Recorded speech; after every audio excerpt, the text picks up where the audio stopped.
이 빨간 노트의 첫 장을 보면요, 이렇게 되어 있는데요, 전사지불망 후사지사야라는 말이 적혀 있습니다. 왜 이 말을 적었는지 모르겠어요. 한문으로 적혀 있는데 잊지 않은 과거는 미래의 스승이 된다는 말입니다. 설명이 없어가지고요, 왜 적었는지. 지금 돌이켜보면 당시에 저는 이제 더 이상 제 삶에 고민할 일이 없을 거라는 생각을 했던 것 같습니다. 단단히 믿고 있었어요, 이거를. 이번에 다시 수능 공부해서 철학과 가면 인생의 방향에 있어서 특별히 고민할 일이 없을 것이다 라고 생각하고 있었던 겁니다. 그래서 이번에 겪은 이 일련의 과정들, 여행도 가고 자퇴도 하고 이런 것들을 잘 정리해서 가지고 있으면 앞으로 비슷한 일에 당했을 때 이제 좋은 참조거리가 되고, 크게 굳이 고민하지 않아도 그런 문제를 해결할 수 있을 거라고 믿었던 것 같아요. 정확히 기억은 안 나니까요. 그런데 웃기게도 그 맨 뒷장에는 종이로 만든 주머니가 있거든요. 이렇게 여기에는 기차표가 한 장 있어요. 그래서 잊고 있었는데 이 기차표 지난번에 산티아고 가는 길에 눈 때문에 취소된 기차표입니다. 그 숙박비를 아끼려고 저녁에 출발하는 열차를 예매를 했는데요. 저녁에 출발해갖고 아침에 도착하는 열차를, 아침인지 점심인지는 기억이 안 납니다. 어쨌든 그러면 호텔에서 하루 앉아야 되잖아요. 기차에서 자면 되니까. 근데 이제 그날 눈이 엄청나게 내려가지고요. 그 파리에 도착할 때도 비행기가 막 많이 돌고 그랬던 기억이 나요. 제 시간에 도착을 안 하고. 짐도 늦게 나오고요. 하여튼 결국 저는 이게 오스탈리츠라는 역에서 출발하는 기차표였는데, 그곳에 있는 침대칸 기차에서 자고 다음날 아침에 고속철을 타고 목적지에 제 시간에 도착했던 기억이 있습니다. 근데 저는 이 열차가 취소되기 전까지 사촌과 함께 가서 그런지 이 낯설음이 없다고 불평하고 있었어요. 마음 기댈 사람이 있으니까 잘 떨리지 않는 게 있겠죠. 낯선 곳에 혼자 갔을 때 떨림이 없었다고 불평하고 있었는데요. 그런데 열차 타기 위해서 역에 도착하고 제가 타야 할 열차가 없어가지고 기다리고 있자니 앞에 했던 불평이 온데간데 없어지고 살짝 쫄리기도 하는 거죠. 그 프랑스 철도역에서 들리는 독특한 알람음이 계속 들렸지만 그 차임이 되게 독특했던 기억이 납니다. 근데 이제 제가 타야 할 열차가 시간표에 나오지는 않았어요. 딱히 저를 도와줄 사람도 없었고요. 또 그 와중에 제 옆에 있던 여자가 자신의 아이가 있는 유모차를 저한테 잠시 봐달라고 부탁을 하더라고요. 손짓 발짓 해가면서. 그래서 이 동네는 사람들이 전혀 서로를 돕지 않는구나. 그러니까 외국인인 나에게까지 이런 부탁을 하나, 이런 생각이 들어가지고 더 불안했었습니다.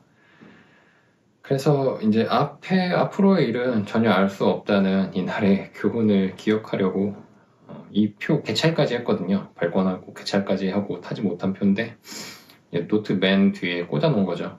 그러니까 이 앞장에 전사지불망 후사지 사야를 써놨던 그 생각과는 참 모순된 행동인 겁니다. 근데 전 이때는 몰랐어요. 지금 돌이켜보니까 이 두 가지가 모순되어 보이네요. 노트는 4월 말에 시작해서 7월 초로 끝납니다. 그 왼편에는 할 일을 적어놨고요. 그날 할 일을 적고 체크를 했고요. 한 일들을, 그리고 일어난 시간과 잔 시간도 적혀 있고요. 오른편에는 머릿속에 있던 생각들 중에 하나를 잡아서 단어 하나를 잡는다던가 이래서 적어놨습니다. 그리고 적은 걸 다음날 다시 더 적어보기도 하고요. 주로 지난 여행에서 기억을 정리하고요. 또 간간히 어떻게 살지에 대한 고민도 적혀 있습니다. 이때 저는 이 수능 공부를 할 때 저는 아버지랑 같이 집에 나와가지고요. 중간에 내려서 도서관까지 한 10분 정도 걸어갔습니다. 근데 저는 이 시간이 참 좋았어요. 늘 걷는 길이지만 늘 풍경이 달랐습니다. 차에서 내려서 도서관에 가는 길은 시내 끄트머리여서인지는 모르겠지만 누가 갈까 싶은 가게도 많았습니다. 영업을 하는 건지 만 운동하는 그런 가게들이 있잖아요. 허름하고. 또 인력사무소가 하나 있어가지고 앞에 옹기종기 모여있는 사람들도 있었고요.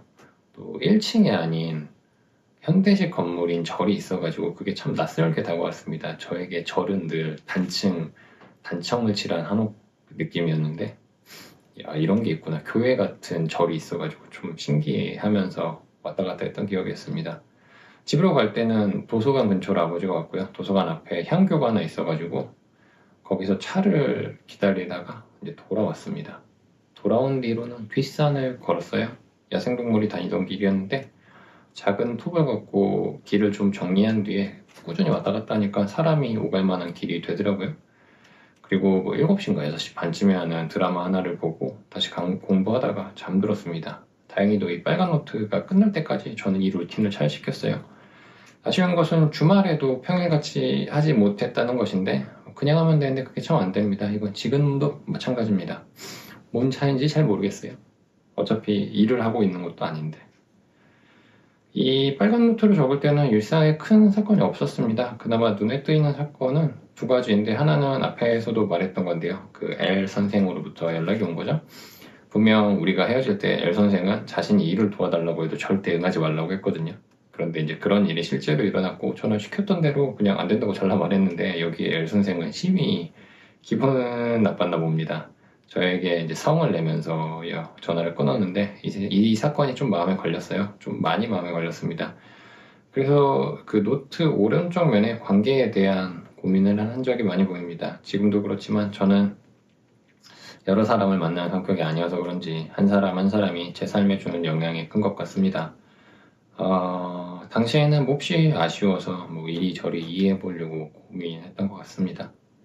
이제 한 사람과의 연이 끊겼다는 그 사실이에요.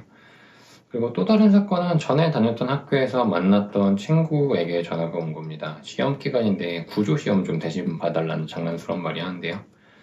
그 뒤로 그 목소리 뒤로 학교에서 자주 마주치던 아이들의 목소리가 들렸습니다. 마음이 싱숭생숭했어요. 뭐 이름에 유자가 들어가는데 선비 유자니까 유학 가면 되겠다 뭐 이런 이야기를 했던 기억도 납니다. 들었던. 처음에 학교에 다닐 때는 정말 아는 사람 하나 없이 낯설었습니다. 전에 다니던 대학교요. 근데 어느새 전화 너머에 그곳이 편안하게 느껴지더라고요. 아마도 조금만 더 학교를 다녔어도 학교를 그만 다니지 못할 거라고 생각했습니다. 저는 그런 사람이었어요. 어렸을 적 학원에 다니기 싫은 이유도 그 낯설음이었습니다. 뭐 그게 제일 컸던 것 같아요. 학원에 가면 낯선 사람들이 있다, 낯선 환경이 있다 이런 것들이. 또 환경에 적응하면 거기에서 쉽게 빠져나오지도 못하는 그런 사람이었어요.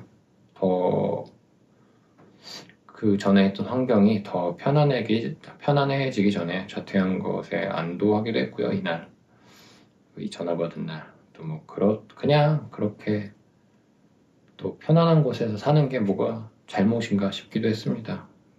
뭐 여름 저녁에 이제 전화를 받고 그런 생각을 했었네요. 아직도 뭐가 맞는지 잘 모르겠습니다. 빨간 노트는 이 정도만 말하면 될 것 같아요. 이제 철학과를 위해서 수능 공부를 했던 시절에 기록한 노트 한 권이 더 있는데요. 얘는 그림이 그려진 노트입니다. 다음에는 이 노트를 봐보려고 합니다.